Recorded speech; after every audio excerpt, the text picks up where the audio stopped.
Quarta-feira, pela graça do Senhor, estive compartilhando lá no local dos irmãos, mas parece que a maioria não estava, né? Pelo menos um terço dos irmãos estavam lá presentes, então não tem como voltar a repetir o que falamos lá, mas queria entregar a saudação dos irmãos em Montemor, os irmãos em São Paulo, em várias cidades, Rio de Janeiro, o Roger especialmente, Altivir, Atamásio,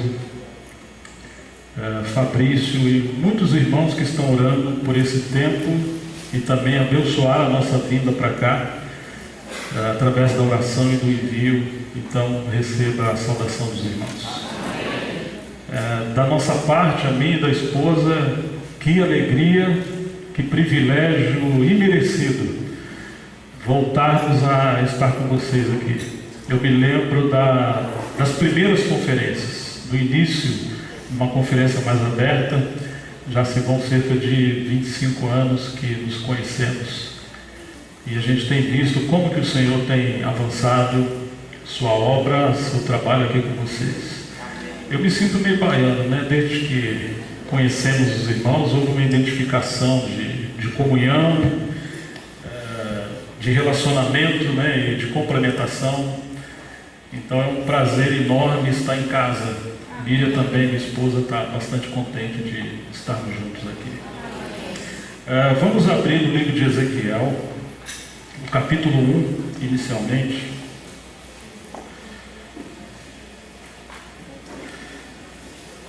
Eu espero, com a graça do Senhor, compartilhar sobre a riqueza da diversidade.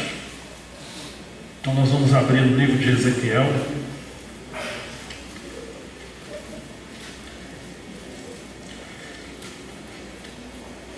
Inicialmente o capítulo 1.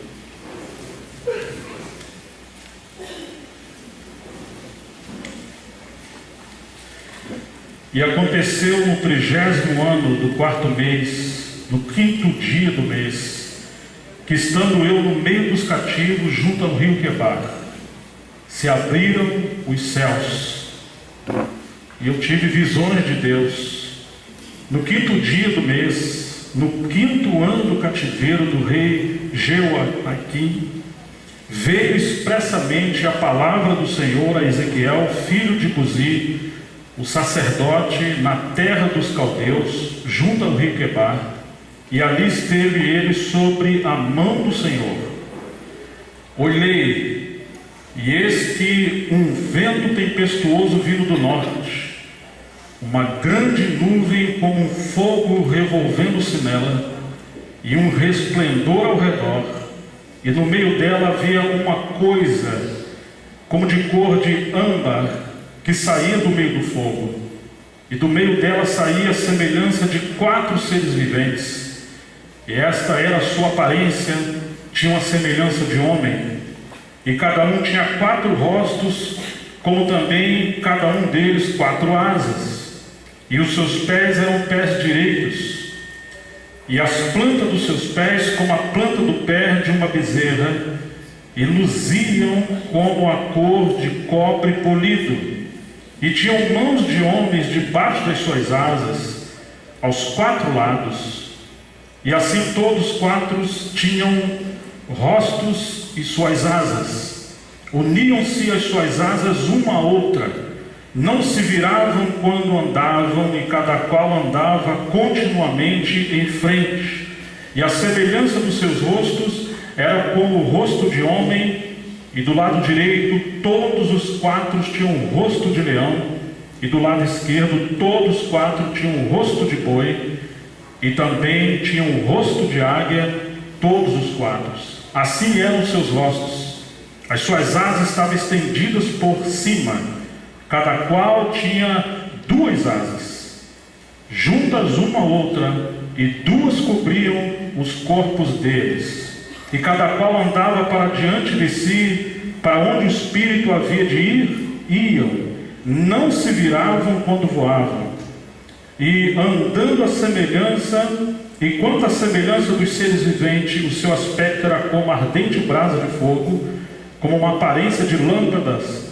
O fogo subia e descia por entre os seres viventes, e o fogo resplandecia, e o fogo saía relâmpago. E os seres viventes corriam e voltavam zigue-zagueando, à semelhança de um clarão de relâmpago, e viu os seres viventes, e eis que havia uma roda sobre a terra, junto aos seres viventes, uma para cada um dos 4 rostos. O aspecto das rodas e a obra delas era como a cor de berilo, e as 4 tinham uma mesma semelhança, e o seu aspecto e a sua obra era como se estivera uma roda no meio de outra roda. Andando elas, andavam pelos seus 4 lados, não se viravam quando andavam. E os seus aros eram tão altos que faziam medo. E estas 4 tinham as suas cambotas cheias de olhos ao redor. E andando os seres viventes, andavam as rodas ao lado deles. E elevando-se os seres viventes da terra, elevavam-se também as rodas. Para onde o Espírito queria ir, eles iam. Para onde o Espírito tinha de ir, e as rodas se elevavam de frente deles, porque o Espírito do ser vivente estava nas rodas. Andando eles, andavam elas, e parando eles, paravam elas, e elevando-se eles da terra, elevavam-se também as rodas de frente deles, porque o Espírito do ser vivente estava nas rodas. O capítulo 10, versículo 9. Então olhei, e eis 4 rodas junto aos querubins, uma roda junto a um querubim, e outra roda junto ao outro querubim, e o aspecto das rodas era como a cor da pedra de berilo. E quanto ao seu aspecto, as 4 tinham uma mesma semelhança, como se estivesse uma roda no meio de outra roda. Andando estes, andavam para os 4 lados deles, não se viravam quando andavam, mas para o lugar para onde olhava a cabeça, para esse que seguiam, não se viravam quando andavam, e todo o seu corpo, as suas costas, as suas mãos, as suas asas e as rodas que os 4 tinham, estavam cheias de olhos ao redor. E quanto às rodas, ouvindo eu, se lhes gritava: roda. E cada um tinha 4 rostos. O rosto do primeiro era rosto de querubim, e o rosto do segundo era rosto de homem, e o rosto do terceiro era rosto de leão, e do quarto rosto de águia. E os querubins elevaram ao alto. Estes são os mesmos seres viventes que vi junto ao rio Quebar. Vamos orar ao Senhor. Pai Celestial, nós nos curvamos diante de Ti. Ó Senhor, cada vez mais somos da percepção de que não somos nada, que não podemos nada, que não sabemos absolutamente nada, mas que ao mesmo tempo o Senhor nos deu o ministério do Teu Espírito e também nos concedeu a Sua graça. Por essa graça nos reunimos, Senhor, por essa graça estamos diante de Ti, orando, Senhor, que o Teu Espírito possa operar através de nós nessa noite, usando a Tua palavra, Senhor. Usa de compaixão conosco, nos dê a graça de ouvir e entender o que o Senhor quer falar conosco. Nós nos colocamos nas Tuas mãos, contamos contigo para a glória do Teu nome. Oramos em nome de Jesus, o nosso Senhor. Amém. Queridos irmãos, o livro de Ezequiel, por incrível que pareça, é um dos livros mais evitados de ser estudado. Mesmo os rabinos antigos entendiam que era um livro que não deveria ser estudado até que o Messias viesse. Aqueles que estudam e se aprofundam nos livros da Bíblia, os liberais, eles chegaram a acreditar que Ezequiel sofria de algum tipo de esquizofrenia e que as visões que ele estava tendo eram de fato alguns lampejos de confusões mentais. Esses são os liberais. Aqueles que não são cristãos acreditam que essas visões de Ezequiel têm a ver com alienígenas, com uma raça extraterrestre que deve vir ao mundo, de maneira que tem sido um livro muito complexo para muita gente. Os estudiosos, digamos, mais da linha da reforma, que são menos místicos e mais centrados, eles têm muita dificuldade de tocar, digamos, nas interpretações espirituais desse livro. Ficam mais no aspecto, vamos dizer, literais. De fato, não é, de maneira alguma, estudar o livro de Ezequiel hoje. Mas o que o Senhor colocou no meu coração para a gente repartir é exatamente essa questão de que a obra do Senhor, com toda essa diversidade mostrada aqui no início do livro de Ezequiel, é uma obra que o homem não pode controlar. É uma obra que o homem não consegue, digamos, administrar. Raramente o homem poderá entender as etapas da obra do Senhor, a menos que ele também esteja se movendo pelo mesmo Espírito que leva a obra do Senhor adiante. Se a gente olhar o pano de fundo, Ezequiel estava entre os cativos. Que coisa interessante, que ele está com cerca de 30 anos e era o período que ele ia começar a executar o seu sacerdócio. Nesse período ele está entre os exilados. O povo está debaixo de um cativeiro. E o cativeiro foi a disciplina de Deus por causa da desobediência e da idolatria. Ao mesmo tempo que eles estão debaixo de um grande cativeiro, o Senhor abre os céus para Ezequiel. E agora Ezequiel está debaixo das mãos poderosas do Senhor. E Ezequiel começa a ter visões. Essas visões são, de alguma forma, extraordinárias. Não são visões simples de se compreender. De alguma forma, essas visões tratam também sobre a glória do Senhor. A glória do Senhor, de alguma forma, no livro de Ezequiel, apesar de ser um livro escrito a um profeta que está no contexto de cativeiro, a glória de Deus é o assunto desse livro, digamos, o ponto mais alto dele. É a palavra-chave desse livro em relação ao que Deus está fazendo naquela época. Esse vento tempestuoso, esse redemoinho que veio do norte. O norte normalmente está falando do governo de Deus, ou da porta oriental, onde fala da volta do Senhor e fala do governo do Senhor. Por mais que o povo tivesse em cativeiro, isso fazia parte dos arranjos soberanos do Senhor, que no futuro iria redundar na glória de Deus. O povo estaria um tempo cativo ali, especialmente em Babilônia. Mas eles não deveriam perder a esperança. Eles passariam por aquele processo de disciplina, de purificação. Mas no final, Deus seria glorificado. E esse redemoinho fala da mão soberana do Senhor, que é Ele que governa os céus. É Ele que governa a terra. Antes que a palavra pudesse vir de forma muito clara a Ezequiel, Ezequiel vê esses 4 seres viventes. E esses 4 seres viventes vêm de uma visão muito extraordinária. Há fogo, há relâmpagos. E cada ser vivente desse tem 4 faces, ou 4 rostos. E eles estão zigue-zagueando em todas as partes.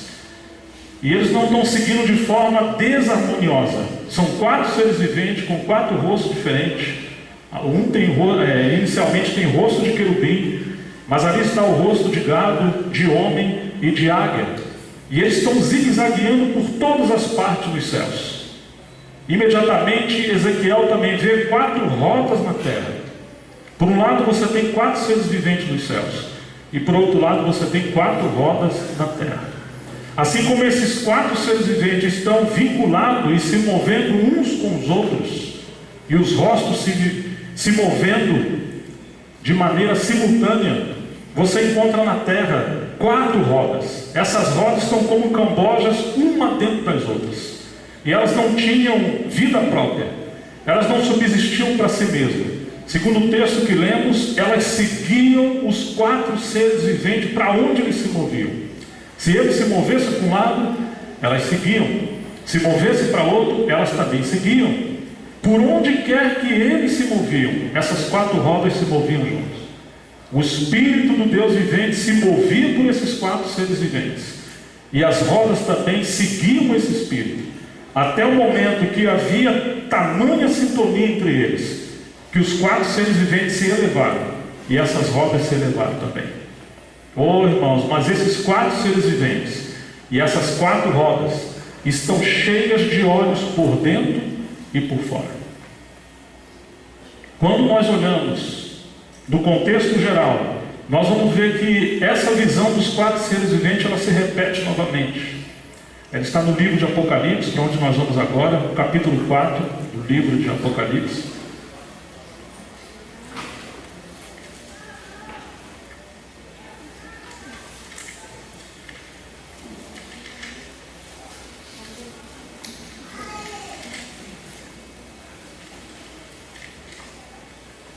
Apocalipse capítulo 4,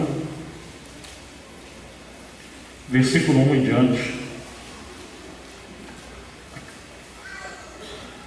Depois destas coisas olhei, e eis que estava uma porta aberta no céu, e a primeira voz, que como de trompeta ouvira falar comigo, disse: sobe aqui, mostrar-te-ei as coisas que depois destas devem acontecer.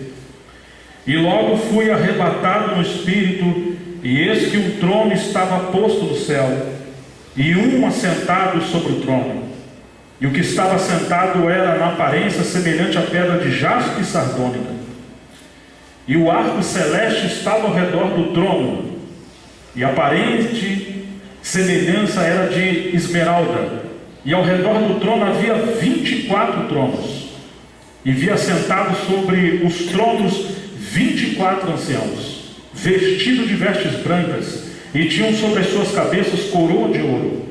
E do trono saía relâmpagos, e trovões, e vozes. E diante do trono ardia 7 lâmpadas de fogo, as quais são os 7 Espíritos de Deus. E havia diante do trono um mar de vidro, semelhantemente ao cristal.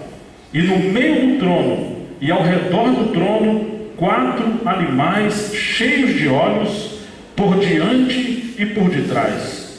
E o primeiro animal era semelhante a um leão, e o segundo semelhante a um bezerro, e o terceiro tinha rosto como de homem, e o quarto era semelhante a uma águia voando.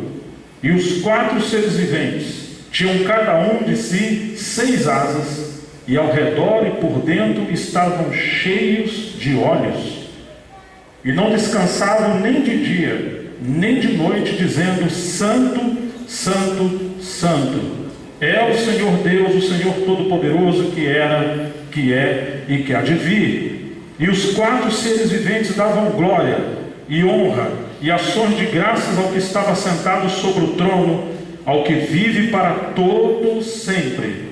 Os 24 anciãos prostaram-se diante do que estava sentado sobre o trono, e o adoravam, o que vive para todo sempre, e lançavam as suas coroas diante do trono, dizendo: digno é o Senhor Deus de receber a glória e honra e poder, porque tu criaste todas as coisas, e por tua vontade são e foram criadas.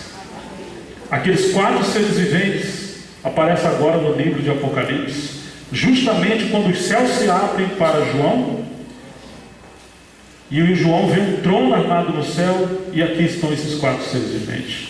Graças ao Senhor por todos esses arranjos. De alguma forma, nós temos algumas lições tão preciosas, porque por um lado nós temos aqui esses 4 seres viventes, e esses 4 seres viventes têm 4 rostos.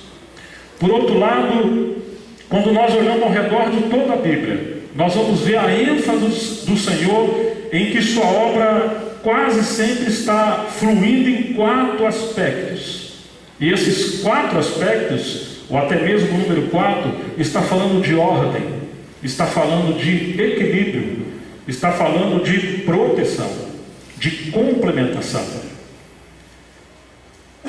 Lá no início de Gênesis, quando o Senhor criou os primeiros dias que estava fazendo a sua obra, nós vemos no 4º dia que Ele criou os 2 grandes luminares. E Ele colocou um para governar o dia e outro para governar a noite. E ali nós temos o texto dizendo que ele fez isso para que haja ordem e para que haja governo em todas as estações, as 4 estações do ano, e para que não houvesse caos no universo. Para não haver caos no universo, tem que haver governo. E é interessante que o Senhor fez isso no 4º dia, para governar as 4 estações.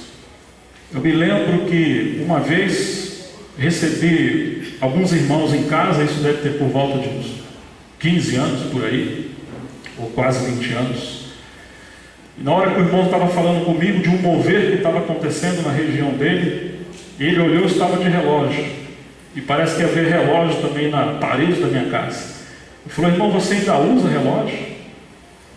Porque o relógio é a maneira de você controlar o tempo, e as coisas de Deus não podem ser controladas.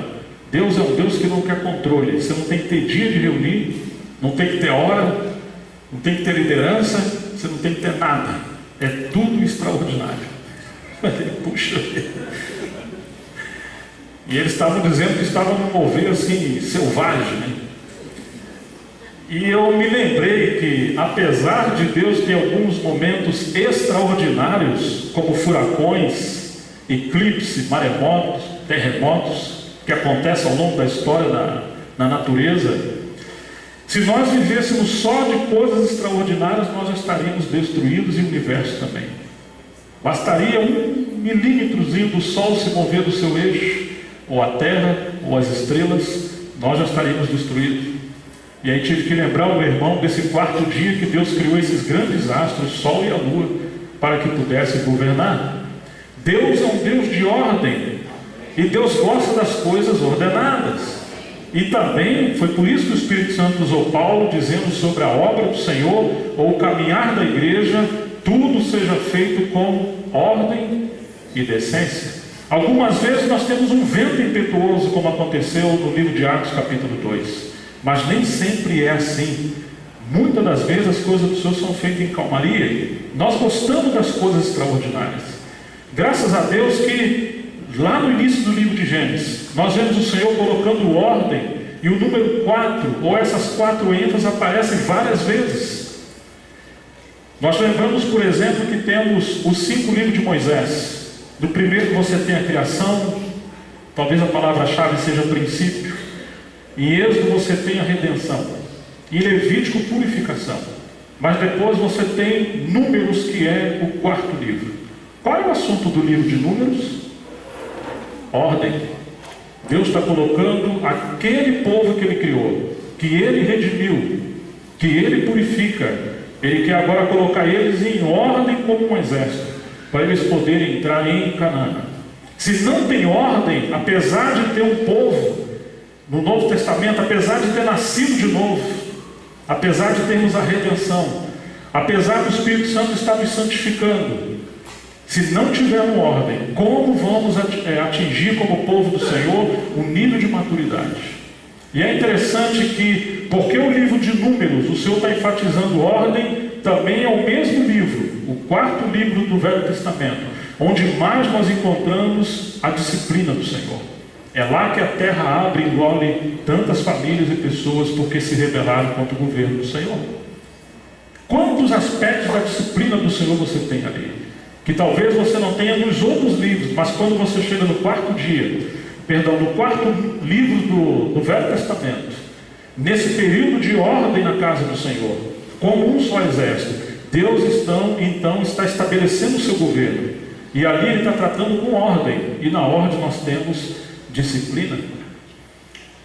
Quando somos uma assembleia nova, novos convertidos, é como Gênesis, tudo é maravilhoso, quanta luz. Ali conhecemos a graça de Deus desde o Velho Testamento com o nosso pai Abraão. Ali nos sentimos como Isaac, herdando todas as coisas do nosso pai Abraão. Claro que depois nos vemos como Jacó. Somos também alguém que quer se aproveitar, alguém que quer trambicar um pouquinho e fazer negócio até com Deus. Mas muitas das vezes a nossa vida é muito solta.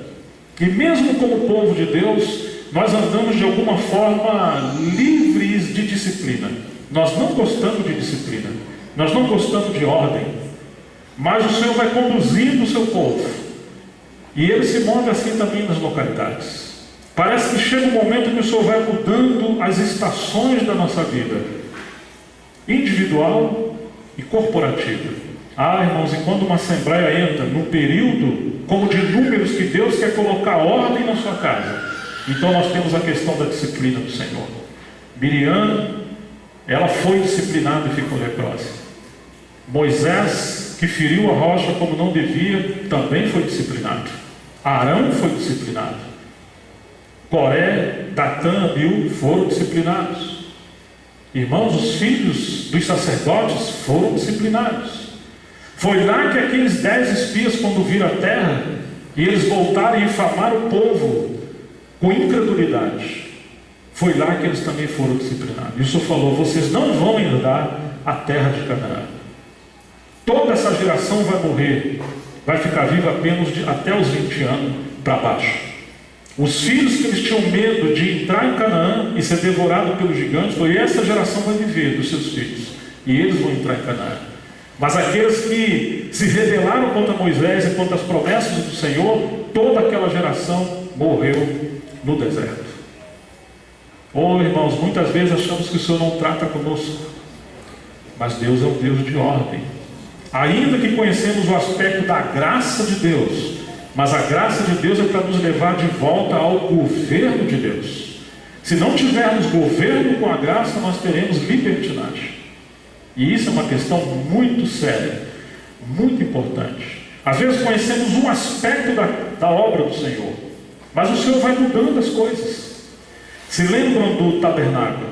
E lá nós temos a arca. A arca representa o testemunho do Senhor em Cristo. Ele é 100% Deus, 100% humano. Mas essa arca tinha as suas 4 argolas, e ali passaram os 2 umbrais, pelas 4 pontas da arca. Novamente está o número 4. E agora 4 levitas têm que levar a arca do Senhor, que representa o testemunho do Senhor. Esses levitas representam o ministério. Mas, irmãos, um levita só não pode levar a arca. Se ele tentar levar a arca, o peso da arca esmaga ele. Tem que haver complementação. E aí nós temos esses 4 aspectos novamente. Muitas das vezes na obra do Senhor, alguns querem ir mais rápido e deixar os outros para trás. E o que acontece? O peso da obra do Senhor acaba esmagando esse ministério, ou esse mover. Por falta de humildade e quebrantamento, muitos não conseguem andar juntos. Você imagina se esses 4 levitas, um é baixinho, o outro é mais alto, um é gordinho, o outro é magro. Irmãos, vai ter que ter paciência, quebrantamento, humildade. Tem hora que o peso vai pesar mais para o magro. Mas assim o Senhor nos quer andando juntos. Se vamos cooperar com o que Deus está fazendo, nós precisaremos colocar os ombros juntos e esperar uns pelos outros e se mover à medida que o Senhor conduzia as coisas. Naquele período, quando o tabernáculo se movia, eles tinham que seguir a coluna de fogo à noite, ou a nuvem do Senhor durante o dia. Ninguém poderia mover nada. E quando isso acontecesse, eram os sacerdotes que tinham a responsabilidade do tabernáculo, e os levitas eram os cooperadores dos sacerdotes. Ninguém poderia tocar nas peças dos utensílios do tabernáculo. Se alguém sequer olhasse para dentro da arca, ele morreria. Todos aqueles utensílios tinham que ser enrolados pelos levitas, e os levitas que tinham que fazer o translado de todos esses móveis e utensílios do tabernáculo, cooperando com os sacerdotes. As coisas não eram desordenadas, porque eles agora chegaram no período de ordem. E quando o Senhor parasse a sua coluna de fogo que os guiava, então eles deveriam parar. Ou seja, nós temos o mover de Deus nos céus, e nós temos a obra de Deus na terra. E a obra de Deus na terra se move em ordem apenas quando a direção do Senhor se move nos céus, e aqueles que têm percepção estão observando.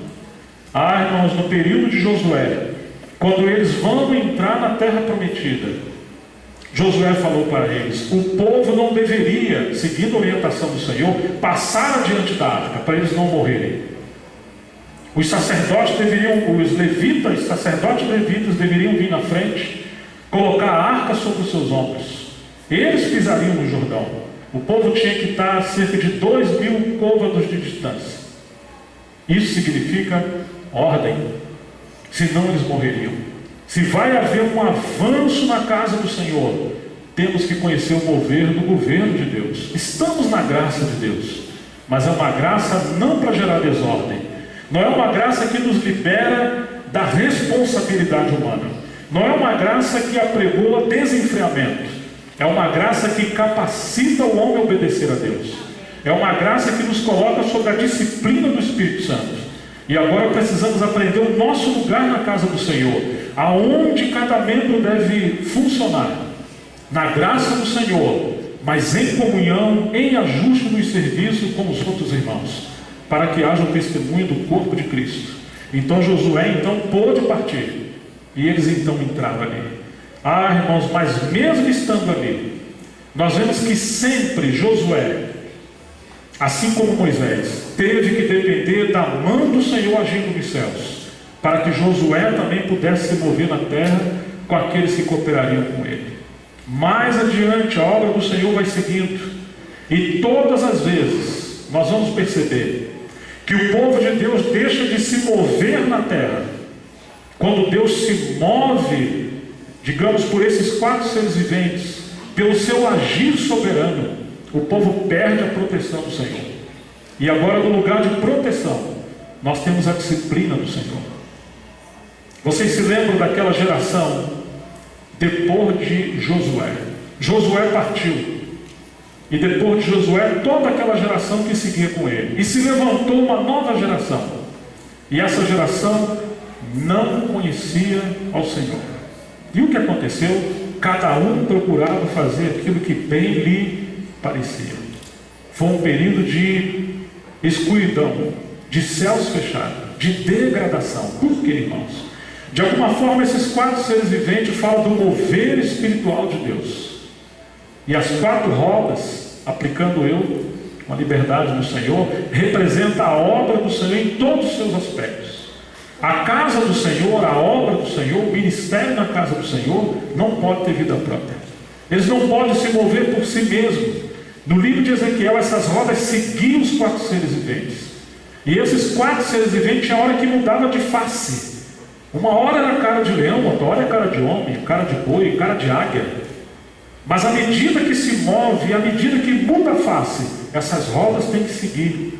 Desde o início de Gênesis, todas as vezes que o povo do Senhor seguiu por si mesmo e deixou o mover governamental do Senhor, ele caiu em declínio, ele perdeu a proteção do Senhor e veio a disciplina do Senhor. Oh, irmãos, depois desse tempo de escuridão, de trevas, no livro de Josué, mais adiante, nós vamos encontrar o período de Samuel. Vocês lembram o que aconteceu ali? A palavra do Senhor era tão rara, as visões não eram frequentes. Faltava visão celestial. Faltavam pessoas com os olhos dos céus. A casa do Senhor estava em desolação. Eli tinha os seus filhos, que infelizmente eram levianos, e tratava as coisas do Senhor com leviandade. E Eli não tratou com seus filhos como deveria, por isso ele foi também disciplinado. Ele morreu. Eli não poderia representar a si mesmo, assim como as rodas na terra em Ezequiel não poderia se mover por si mesmo. Se Deus colocou homens para servir, se Deus colocou um povo para caminhar como seu testemunho, ele não pode seguir por si mesmo. Ele tem que seguir o arranjo soberano do Senhor. Muitas vezes esses arranjos, como aconteceu no livro de Ezequiel, são enigmáticos. Nós não entendemos. Paulo fala daquelas visões sublimes que ele viu no terceiro céu, que era tão sublime que não era visto ou capaz de falar aos homens. Muitas das vezes as coisas do Senhor são enigmáticas. Claro que o Espírito Santo é um Espírito que traz luz, mas muitas das vezes o Senhor vai nos levar a situações que no momento nós não sabemos, é um caminho que nunca passamos antes. E como vamos caminhar dessa forma? Foi como aconteceu com Abraão. Sai do meio da sua terra, da sua parentela. Vai para a terra que eu te mostrarei. Ou seja, Abraão só pôde conhecer de fato para onde ele ia quando ele obedeceu. Ele deveria realmente se sujeitar ao Senhor. Muitas das vezes o Senhor nos convida a estar mais íntimo dele. Sempre nos convida para conhecermos aspectos mais profundos que até então não conhecemos. A nossa tendência é ficar enclausurados, confinados naquilo que nós conhecemos, porque a nossa tendência é ter medo e fugir daquilo que nós não conhecemos, daquilo que nós não podemos controlar, daquilo que, digamos, seja misterioso para nós. A nossa tendência é controlar as coisas do Senhor. O Senhor uma vez reclamou de Efraim. Efraim é como um pão que não foi virado, ou um bolo que não foi virado. Ele se acostumou com um aspecto só do trabalhar do Senhor, mas ele ignorou os outros aspectos do trabalhar do Senhor. Irmãos, quem é o cabeça? Vocês se lembram quando o Senhor falou para Nicodemos? Ele disse que era necessário Nicodemos nascer de novo. Nicodemos não entendeu. Nicodemos vai ter com o Senhor à noite. E o Senhor falou assim para Nicodemos: o vento sopra como quer, e ele vem de onde quer. Você ouve a sua voz, você sente ele, mas você não sabe de onde ele vem, nem para onde ele vai. Assim serão aqueles que nascerem de novo. Ou seja, o Senhor vai nos guiar de uma forma que você não pode controlar. Você pode controlar o vento? Talvez você possa controlar uma religião, mas o ministério do Espírito Santo na casa de Deus, ninguém pode controlar. Ele sempre vai avançar adiante. E Deus quer pessoas, como ele falou a Nicodemos, o Senhor, que sejam guiadas como um vento. Mesmo aos anjos, no livro de Hebreus, o Senhor faz que dos seus anjos faz como labareda de fogo e vento, porque ele quer guiar eles soberanamente. E os anjos não estão a serviço daqueles que hão de herdar a salvação? Ou seja, irmãos, o Senhor quer se mover de maneira soberana e conduzir a sua obra adiante. Naquele período, voltando ao livro de Samuel, Deus começou a falar com Samuel. Samuel era muito jovem. Ele não conhecia ainda a voz do Senhor. Essa era uma nova fase na obra do Senhor. Todo o sacerdote, todo aquele reino sacerdotal, que Deus queria que o seu povo fosse um reino de sacerdotes, como está em Êxodo 19, vocês serão para mim um reino sacerdotal. Ele queria que todo o seu povo fosse um reino que se movesse, que o servisse. Mas eles desobedeceram ao Senhor. O Senhor reduziu isso à casa de Levi, ou à tribo de Levi. A tribo de Levi também falhou. E isso ficou restrito à casa de Arão. Mas a casa de Arão também falhou. E agora, como Deus ia encontrar rodas na terra para seguir o seu mover dos céus, se toda essa, digamos, geração de sacerdotes falharam? Graças a Deus que Ele colocou o princípio do nazireado na lei de Moisés. Então, quando toda essa classe sacerdotal no quesito oficial falhou, Deus ainda encontrou rodas na terra. Ele levantou o seu primeiro nazireu, que foi Samuel. Irmãos, ele queria encontrar homens na terra para poder seguir a sua obra adiante. Então ali começa o princípio do nazireado. Uma nova fase da obra do Senhor começa. Agora a obra do Senhor segue adiante. Infelizmente, os filhos de Samuel não seguiram o Senhor. Ainda que Samuel separou os seus filhos para representar a liderança na casa de Israel, então toda a nação de Israel se entristeceu e não queria caminhar com os filhos de Samuel. Por quê, irmãos? De alguma forma, eles não seguiam o mover do Senhor. Foi por esse motivo que o povo então pediu um rei. Claro que eles também viram que as outras nações tinham um rei. Eles agora querem um rei como outras nações. Por quê, irmãos? Porque faltavam rodas no final da vida de Samuel. Aqueles filhos de Samuel eram como rodas enferrujadas, que não tinham óleo do Espírito Santo para fazer o zigue-zague.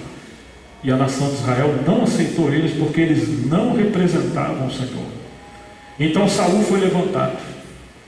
Mas infelizmente em curto tempo, Saul também foi como uma roda travada. Ele não representou o governo do Senhor, ele representou a si mesmo. Então Deus escolheu um outro rei, e esse rei foi Davi. Davi era um homem segundo o coração de Deus. Oh, irmãos, aonde vivia Davi nesse período, antes de ser ungido? Davi vivia nos campos e no deserto, contemplando os céus, salmodiando, conhecendo ao Senhor. Seus irmãos haviam rejeitado. Davi estava sendo preparado pelo sumo pastor, assim como ele apacentava ovelhas. Então Davi foi ungido por Samuel, ainda que Samuel achava que eram os irmãos de Davi que deveriam ser ungidos. Mas o Senhor falou que não vê como o homem vê, porque o homem vê o exterior, Deus vê o interior. Deus escolheu Davi, um homem rejeitado ou menosprezado até pelos seus pais. Irmãos, mas depois que Davi foi ungido, ele passou logo em seguida a ser perseguido por Saul. Que coisa estranha! Ele deveria ser ungido para o trono, mas no lugar de ir para o trono, Davi trilhou o caminho da cruz. É uma unção primeiramente para morrer, para que o Senhor encontrasse caminho em Davi. Certa vez um autor fez uma seguinte pergunta: se Deus ungiu Davi para o trono, e Saul, que era rei, perseguiu Davi, por que perseguiu? Então ele mesmo respondeu: parece que o Saul obstinado externo estava perseguindo o Saul que estava dentro de Davi. Ele estava perseguindo Davi pela provisão do Senhor, para eliminar o Saul que também corria no sangue de Davi, para que quando Davi subisse ao trono, Davi não fosse o novo Saul que geraria grande dano à obra do Senhor. Oh, irmãos, Davi teve que experimentar a providência divina no tocante à disciplina. Ele se submeteu. E ele passou por tamanho quebrantamento, para que Deus tivesse como rodas na terra, que a obra de Deus pudesse seguir, ainda que a vida de Davi foi como um redemoinho, grandes tempestades, porque não só Saul, o rei, perseguiu Davi. Tempos depois, o seu próprio filho perseguiu Davi, que foi Absalão. E Davi não revidou. Davi simplesmente se sujeitou à mão disciplinadora do Senhor. Irmãos, e nós vamos vendo o curso da obra do Senhor se movendo. Depois vem aquele período dos reis. Oh, irmãos, os reis do norte, quanto desagrado ao Senhor, quanta afronta ao Senhor, quanta indisciplina, quanta obstinação, ao ponto que Deus tem que disciplinar o seu povo terrivelmente. E até chegamos no período de Jeremias. E Jeremias então profetiza do cativeiro que viria sobre a casa do Senhor. Eles jamais imaginariam que viria disciplina das mãos do Senhor. Eles falavam templo do Senhor, templo do Senhor. Ainda que o templo era um lugar para conter ou manifestar a presença de Deus, e a cidade para representar o testemunho de Deus. Mas infelizmente eles não representavam nem a presença e nem o testemunho. Se os quatro seres viventes se moviam, eles não seguiam. O que eles estavam seguindo? Eles estavam seguindo eles mesmos. Eles queriam o poder de Deus, mas não queriam Deus. Eles queriam as dádivas de Deus, mas não Deus. Eles queriam a proteção de Deus, mas não queriam que Deus interferisse na jornada, na maneira que eles estavam vivendo naquela terra, naquele período. Então isso se tornou uma espécie de um sistema judaizante já no período do Velho Testamento. Já não era a obra do Senhor, já não era o testemunho do Senhor. Então o Senhor usou Jeremias, e Jeremias profetizou que por causa da idolatria, no lugar de seguir o Deus de Israel, o Deus dos pais do Velho Testamento, eles seguiram os seus próprios deuses, ao ponto que Manassés passou a sacrificar os seus filhos ao fogo. Era agoreiro, consultava as estrelas, consultava os deuses pagãos. Que tamanha afronta aqueles reis fizeram. Irmãos, E assim como Ezequiel viu aquele redemoinho.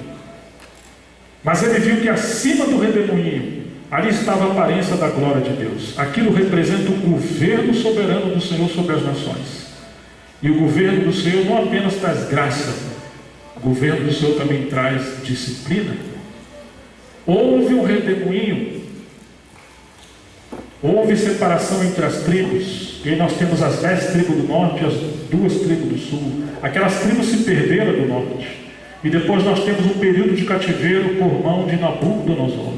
Irmãos, nós não temos noção clara do que aconteceu ali. Nós podemos até ler algumas histórias, livros e a própria Bíblia, mas não dá para penetrar no terror e pavor que assolou Jerusalém, o povo do Senhor naquele tempo, por causa da sua obstinação. O templo foi destruído, todos os vasos da casa do Senhor, todos os seus utensílios foram levados cativos. Muitos morreram, e aqueles que tinham força para a mão de obra foram levados cativos. Agora todos eles são exilados, todos eles estão no cativeiro. Nós não temos noção claramente o que é isso. Quanta dor no coração do nosso Senhor. Quando chegamos ao período de Daniel, Daniel estava estudando e esquadrinhando as Escrituras, capítulo 9, e ele entendeu que o tempo do cativeiro que o Senhor havia profetizado por boca de Jeremias estava pronto para se cumprir. O que Daniel fez? Ele não cruzou o braço, ele passou a interceder. E quando nós temos a intercessão com arrependimento, de acordo com a palavra profética, nós vemos que Deus voltou a se mover nos céus. Gabriel foi enviado para falar com Daniel. Deus passou a intervir a favor do seu povo. Houve uma batalha nos céus. Quando Gabriel veio trazer resposta a Daniel, o príncipe do reino da Pérsia se interpôs.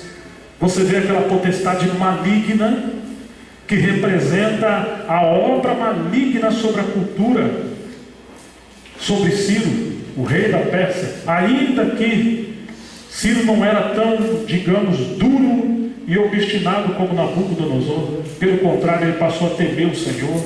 Mas quando o povo está em cativeiro, irmãos, é uma potestade maligna que age através da política, através da cultura, da educação, da economia, e o povo estava cativo naquele período. Que guerra terrível! Mas o Senhor ouviu a oração de Daniel. O Senhor encontrou um caminho em Daniel e os seus 3 companheiros. Ele veio trabalhando em Daniel desde que já Daniel era jovem, porque Daniel foi levado cativo também, de Jerusalém até Babilônia. Mas ele sempre foi fiel ao Senhor. Ele agora passa a dobrar o seu joelho 3 vezes ao dia para orar a favor de Jerusalém. Chegou o tempo de Deus restaurar o seu testemunho. Irmãos, então o Senhor despertou o espírito de Ciro. Aí então temos o livro de Esdras. Louvado seja o Senhor. Como que Ciro descobriu que o Deus dos céus deu a ele todos os reinos da terra? Porque Deus queria uma casa em Jerusalém. Certamente o Senhor poupou Daniel e também poupou outro dos seus servos ali, porque depois veio Esdras, um escriba da lei. Certamente chegou até Ciro aquela profecia no capítulo 48 de Isaías, quando o Senhor fala que Ciro seria o seu servo, o seu pastor. Ele apacentaria o seu povo e ele edificaria uma casa em Jerusalém. Você imaginou o que é isso, irmãos? Cerca de 200 anos aproximadamente, o Senhor falou isso por boca de Isaías. E agora Ciro vem cerca de 200 anos depois, ou 250 anos, e essa profecia chegou na mão dele. Nabucodonosor falou: não é essa a Babilônia que eu construí com a minha força para a minha glória? E quando ele falou isso, ele foi ferido pelo dedo de Deus, e ele foi pastar como os animais. Mas Ciro, graças a Deus, ele falou: não é pelos meus braços. O Deus dos céus me entregou todas essas nações porque Ele quer uma casa edificada em Jerusalém. Oh, irmãos, aqueles seres viventes começam a se mexer. Houve batalha nos céus, mas o Senhor prevaleceu. Miguel veio ajudar Gabriel, e eles perseveraram. Agora o Senhor volta, leva o seu povo de volta até Jerusalém, ainda que apenas um remanescente muito pequeno, cerca de 50 mil homens. Calcula-se aproximadamente 2,5% do povo do Senhor se colocou como rodas na terra para seguir o mover de Deus nos céus. Esses 4 seres viventes voltam a se mover. Na verdade, eles nunca pararam. É muito interessante o quanto que esse número 4, o quanto que essas 4 frentes estão na Bíblia. De diferentes maneiras Deus fala. Ainda no tempo de Ezequiel, quando temos aquela visão do vale dos ossos secos, há uma coisa tão maravilhosa. Vamos ver esse versículo, Ezequiel capítulo 37, versículo 9.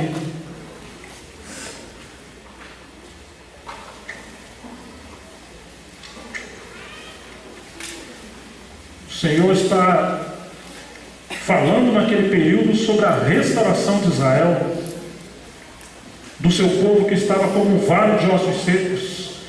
Chegamos no 37, verso 9, e diz assim: e ele me disse, profetiza ao Espírito, profetiza ao Filho do Homem, e dize ao Espírito, assim diz o Senhor, vem dos 4 ventos, ó Espírito, e assopra sobre estes mortos, para que vivam.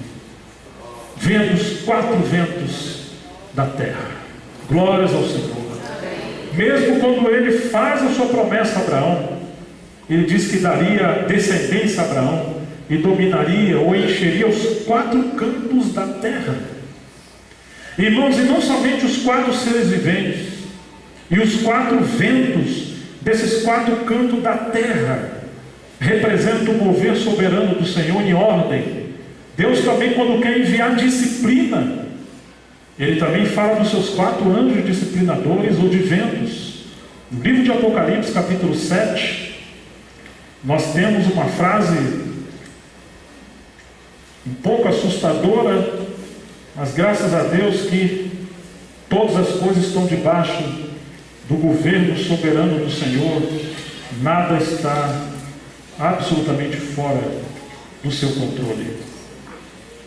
Depois destas coisas, Apocalipse 7:1, eu vi 4 anjos que estavam sobre os 4 cantos da terra, retendo os 4 ventos da terra, para que nenhum vento soprasse sobre a terra, nem sobre o mar, nem contra árvore alguma.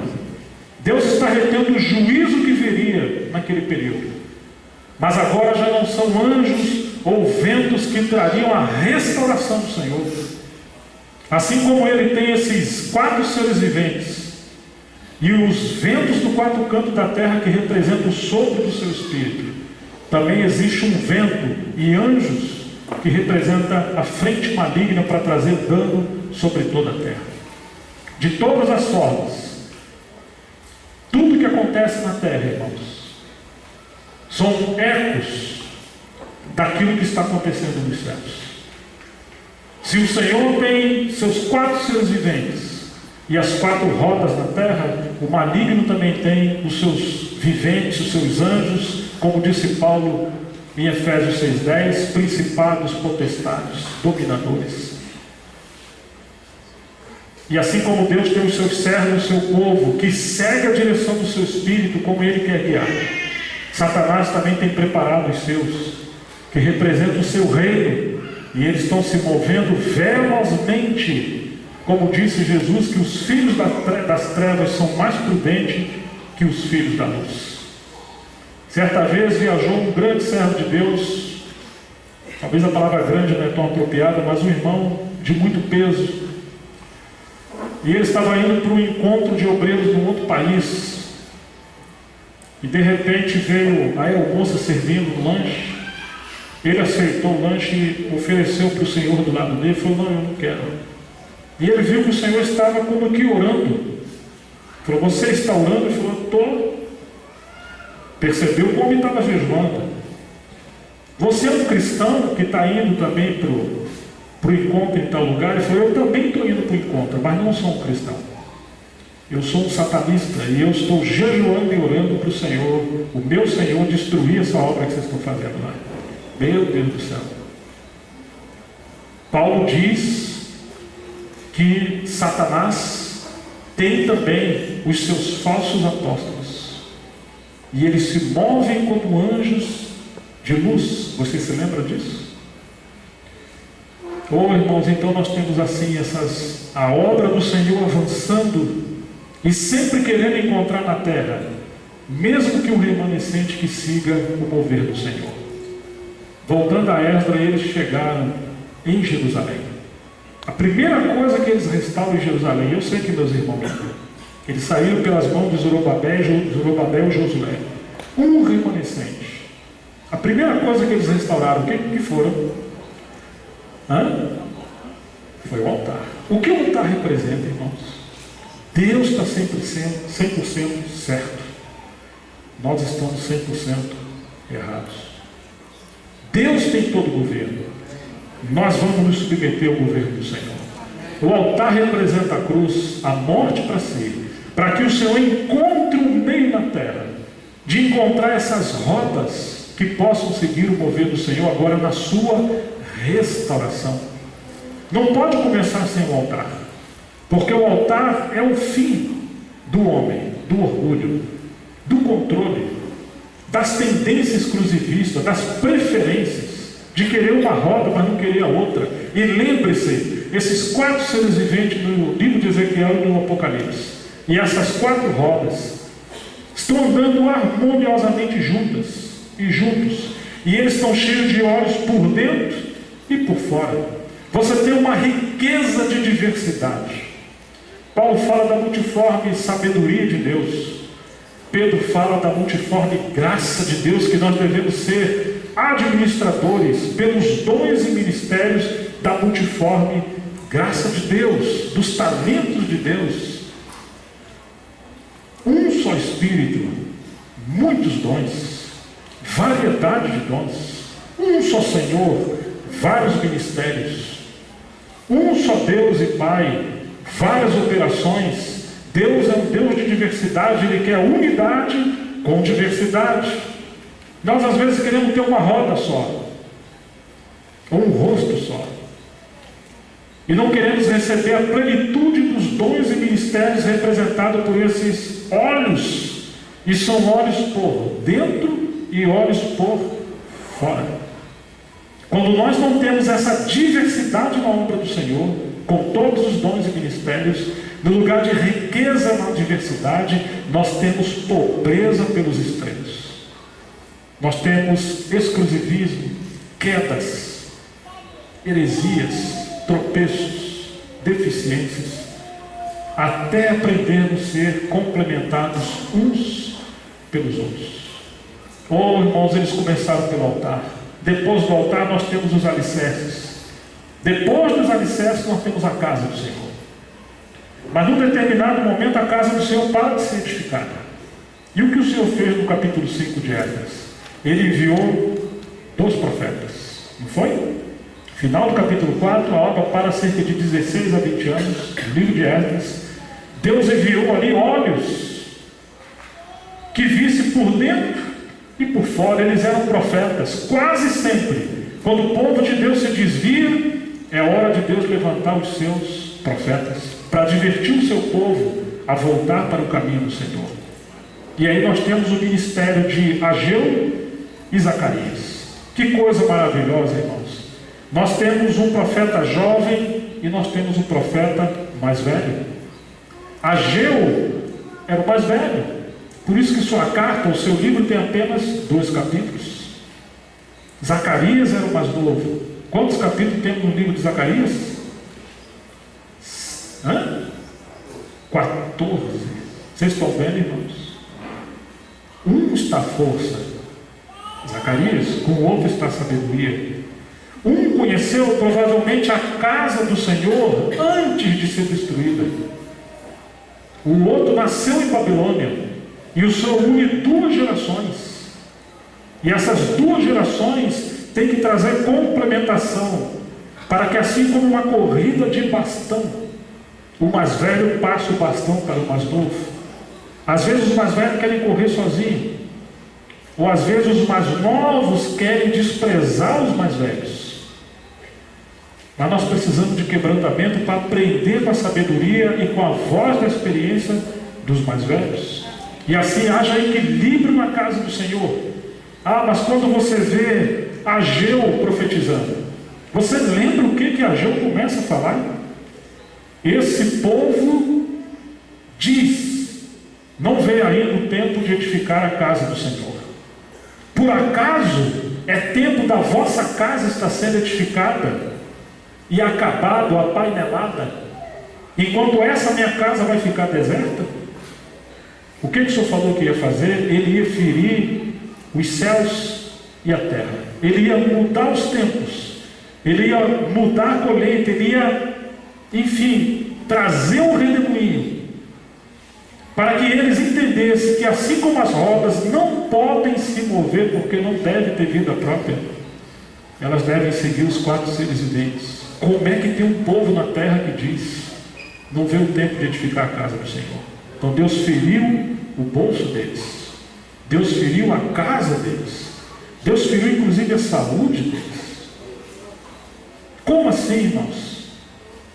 Se Daniel entendeu, se ainda Ciro entendeu, se Zorobabel e Josué entenderam, se eles agora estão voltando para Jerusalém para restaurar a casa do Senhor, como que agora o povo pode dizer: não veio o tempo de construir a casa do Senhor? Em outras palavras, não pode haver a voz do povo. Isso é democracia. A casa de Deus é o lugar da voz de Deus. E a igreja simplesmente se torna o eco da voz de Deus. Mas quando a igreja passa a ter uma voz própria, isso se torna voltar para a Babilônia. Lá em Babilônia você tem uma outra língua, a língua dos caldeus. Lá você tem sinagogas, lá você faz negócio, lá você ganha dinheiro, lá você pode ter status, você pode ter um nome. Mas se você veio para Jerusalém, você tem que passar pelo altar. E nós temos que sempre passar pelo altar, para nunca acontecer: nós achamos melhor, nós decidimos, nós vamos fazer. Nós não queremos aceitar aquela ênfase dos irmãos, nós não queremos aceitar a percepção desses irmãos. Tem muito olho, nós queremos menos olhos. Ou, irmãos, quando isso acontece, perdemos o testemunho do Senhor. Nós estamos voltando para a Babilônia.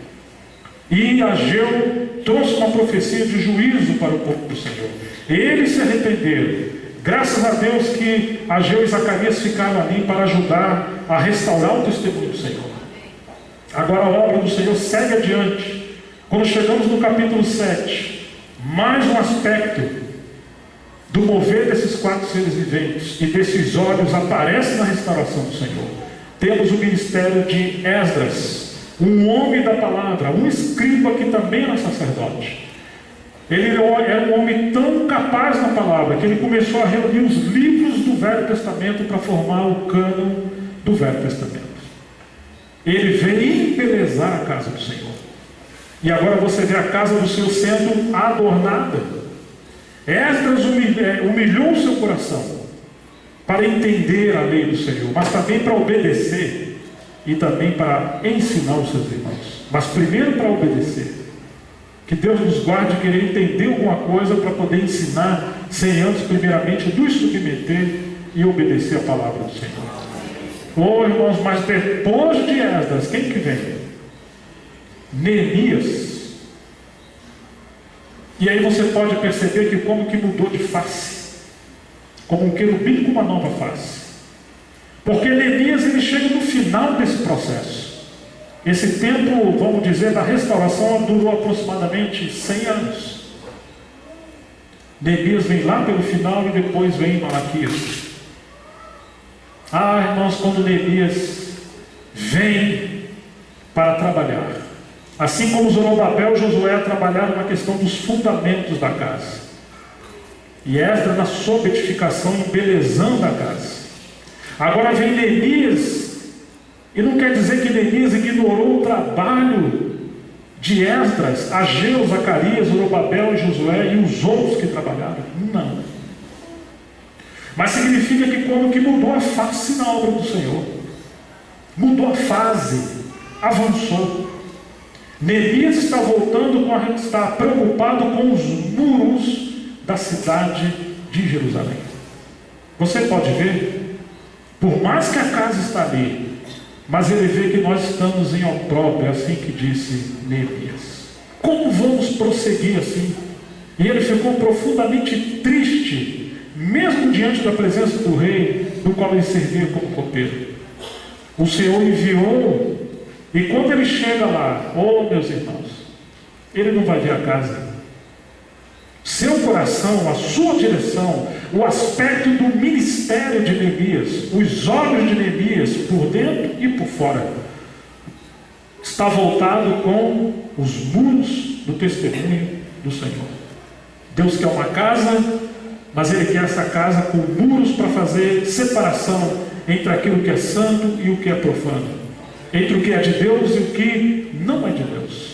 Então ele convoca os seus irmãos, o seu povo, para restaurar os muros.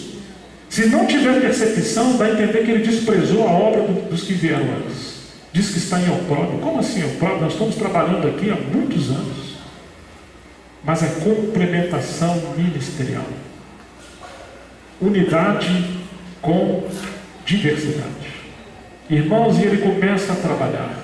Quando chegamos no capítulo 3 de Neemias, está edificando os muros da cidade.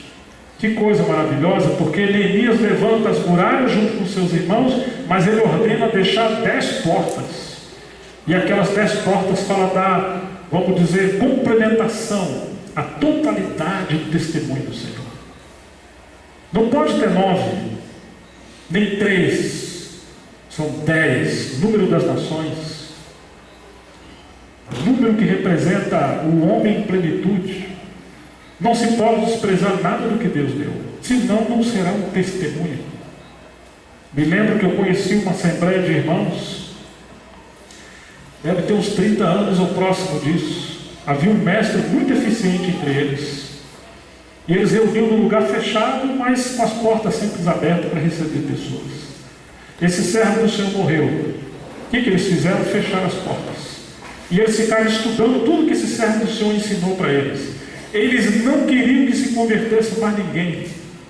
Eles estavam tão ajustados, já se conheciam as famílias, os filhos cresceram. E eles falaram então, que se chegar alguém novo, vai atrapalhar tudo que já foi feito aqui. E nós vamos ter que dar atenção para eles. Então eles se fecharam neles mesmos. É como que fecharam 9 portas e ficaram com uma só aberta. Esse é algo sobre o estudo da palavra. O que aconteceu, irmãos? Deus levantou um outro remanescente naquela cidade, bem perto deles. E esses irmãos que Deus levantou, eles tiveram uma visão cada vez mais clara. E o Senhor pode avançar e ter multiplicado o número de pessoas, de servos do Senhor que tem se agregado ali.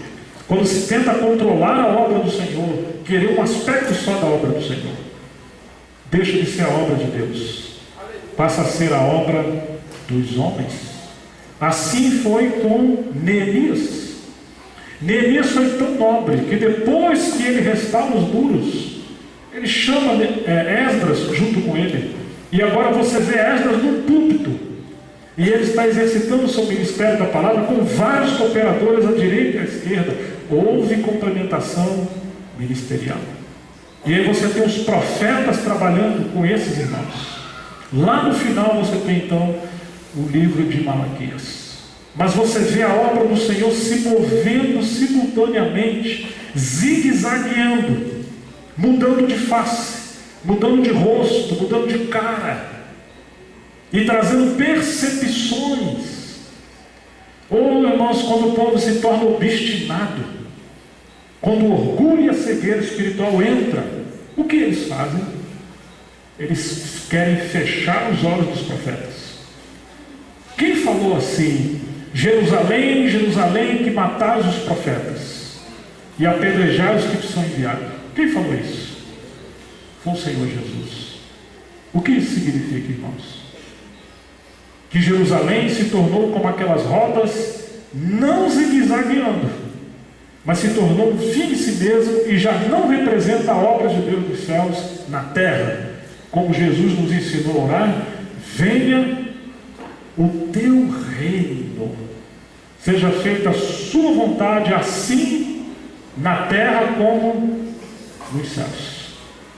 Se ele se move na terra, se Deus, nos céus, se Deus avança, ele está nos convocando, assim como o tabernáculo e a população, o povo junto com Moisés, a seguir essa coluna de fogo e essa nuvem do Senhor.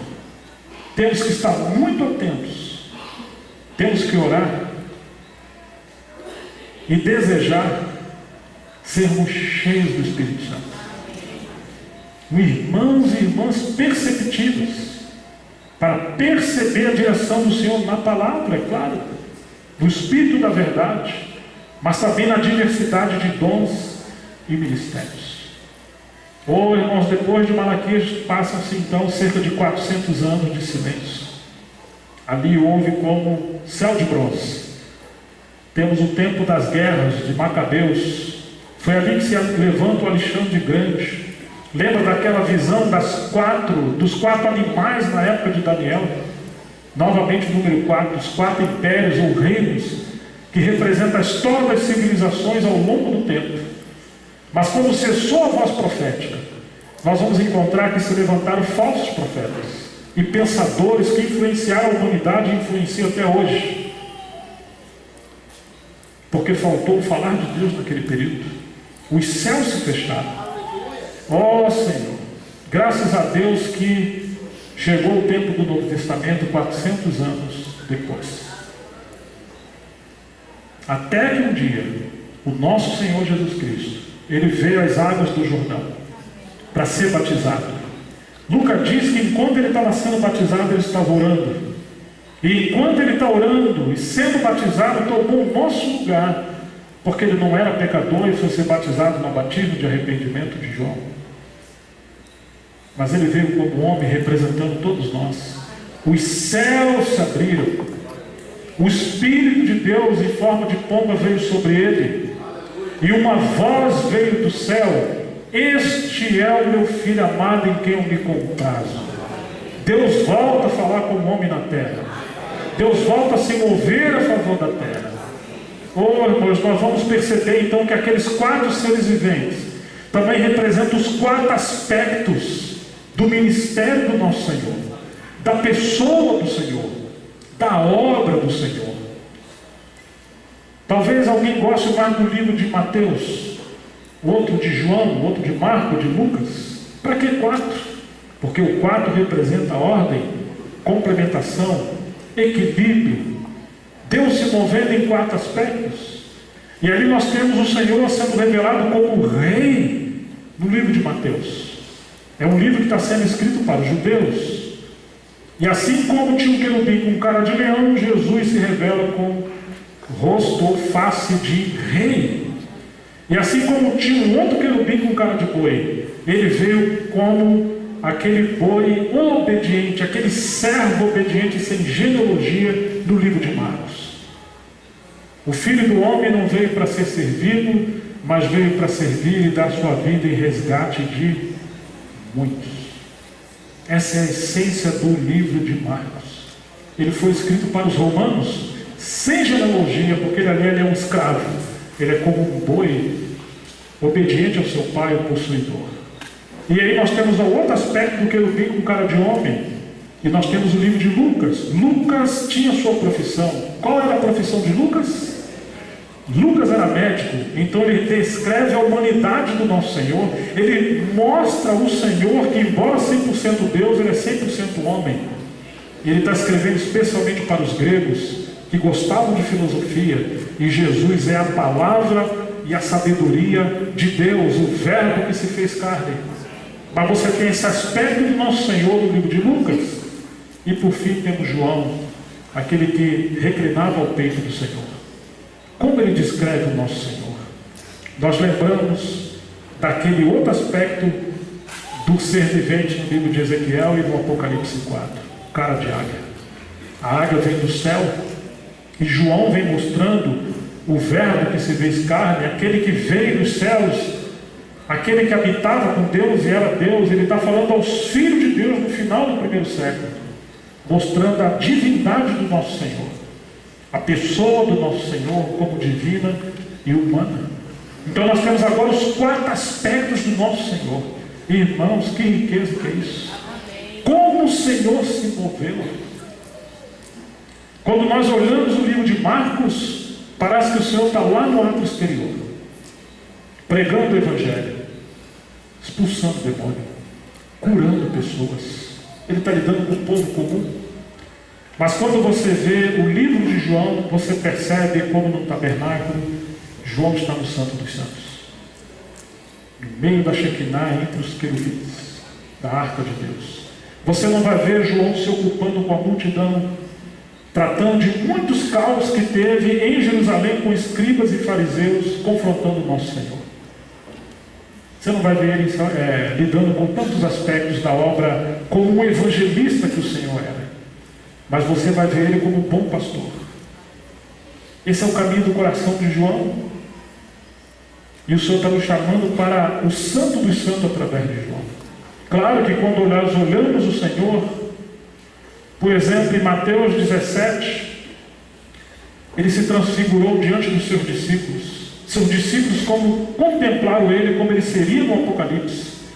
Pedro falou: bom estarmos aqui, se quiser nós vamos fazer 3 temas, não vamos sair mais daqui. Ele ali está transfigurado. Mas você lembra o que tinha no pé do monte? Um pai aflito, com seu filho de menor endemoniado. E o demônio lançava muitas vezes no fogo e na água. Às vezes queremos ser como aqueles místicos do período antigo que saíram das cidades, das zonas urbanas e foram para os mosteiros, as cavernas, para viver uma vida contemplativa como aqueles discípulos do monte. Não é algo errado, pelo contrário, o Senhor nos chama para contemplá-lo e ficarmos como Maria aos seus pés. Mas temos que nos lembrar uma coisa: a visão do Cristo glorificado, transfigurado no monte, é para enchermos de compaixão, de amor, de graça, do conhecimento dele, para descermos e expulsar os demônios, porque ele também é o evangelista, que diz: o Espírito do Senhor Deus está sobre mim, porque o Senhor me ungiu para evangelizar, para pregoar o ano aceitável do Senhor, abrir os olhos aos cegos, libertar os que estão cativos. Vocês se lembram disso, irmãos? Às vezes nós queremos um aspecto só do Senhor, contemplar o Senhor, mas esquecemos que o Senhor também é evangelista. Ele é um mestre. Vós me chamais mestre, Senhor, dizeis bem porque eu sou, mas ele é só mestre? Não. Ele é o bom pastor. Ele é o apóstolo. Considerai a Jesus Cristo o apóstolo e sumo sacerdote da nossa confissão, como está em Hebreus 3:1. Às vezes o nosso Cristo é tão pequeno, nós não queremos tanta face, nem tantos olhos, uma face só. Mas ele não é assim, irmãos. A sua plenitude, a riqueza da sua graça, da sua plenitude é tão profunda e inescrutável, jamais poderá ser limitada. Eu me lembro que viajei quase 600 quilômetros, porque alguns irmãos muito novinhos estavam me convidando, me perguntando, e eu estava servindo eles com a palavra de muito longe. E um dia combinamos, o Senhor me deu condição e graça, e fui lá. E aí eu me lembrei que tinha um irmão que há muitos anos participava de conferências, e era alguém que gostava de estudar a palavra, que morava nessa cidade. Eu falei: puxa, Senhor, esse irmão poderá ser tão útil com tudo que ele já conhece, há tantos anos caminhando, ele vai poder ajudar esses irmãos novos, daria uns 12, 15 irmãos novos. Foi um tempo muito bom com esses irmãos novos. Depois convidei os 2 para ir comigo, fomos visitar esse irmão que era mais velho, que não foi na reunião. Chegamos na casa dele, nós tivemos um tempo, e ele começou a falar de literatura, e por fim ele falou que estava estudando o livro de Cantares há mais de 10 anos. E ele já tinha lido e estudado o livro de Cantares em umas cerca de 10 línguas, sem exagero, irmãos. 10 anos estudando livros de cantares.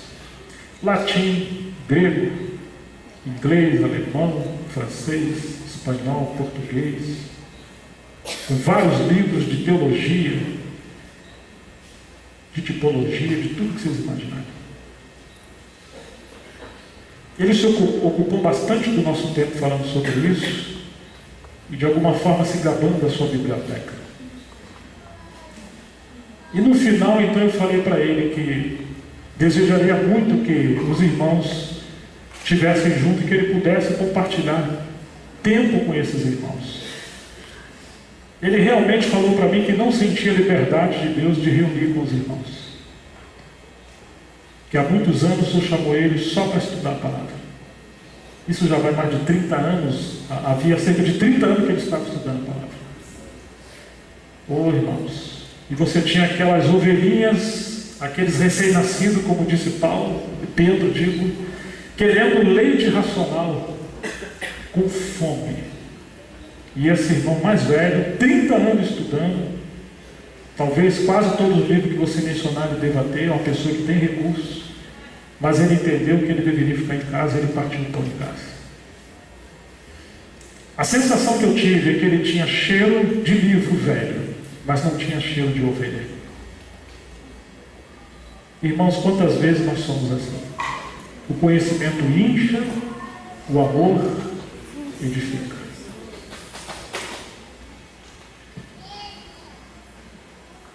Quantas vezes nós temos ênfase demasiada em alguns aspectos e nós ignoramos outros aspectos? Quantas vezes nós queremos alguns aspectos das próprias Escrituras em detrimento de outros aspectos? Se o Senhor nos ajudar, nós vamos ver essas 4 faces da palavra do Senhor também na obra de Deus a partir do livro de Atos, com 4 linhas de ministério que o Senhor seguiu ali. E que essas 4 linhas permeiam desde então. E de alguma forma o Senhor entrelaça essas 4 linhas e enche elas de cheios de olhos por dentro e por fora.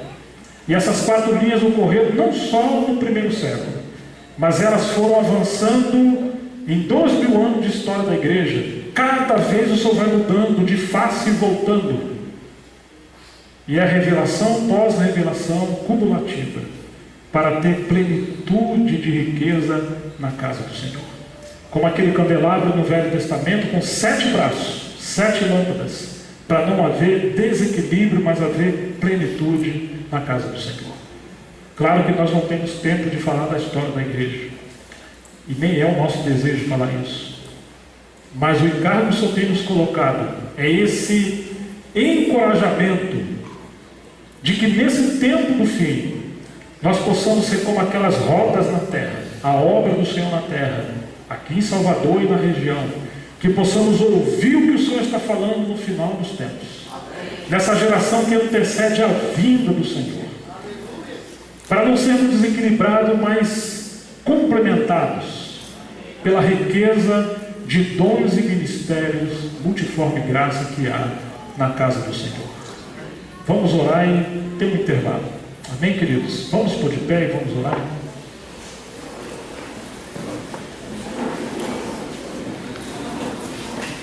Pai, em nome de Jesus, nós nos curvamos diante de Ti. Nós realmente ficamos assombrados, como Ezequiel, com as riquezas e diversidade que há da parte do Senhor em sua casa. E nós pedimos ao Senhor, colhido dos céus, abra os nossos olhos, amplie a nossa visão e dá-nos sensibilidade e percepção espiritual. Oh Deus, para que o Senhor possa ter plenitude no seu testemunho nesses dias.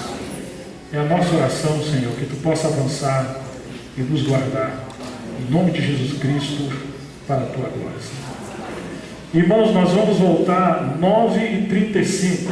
É só um tempinho para esticar as pernas no banheiro. 9h35 nós estamos de volta. Com ordem, amém?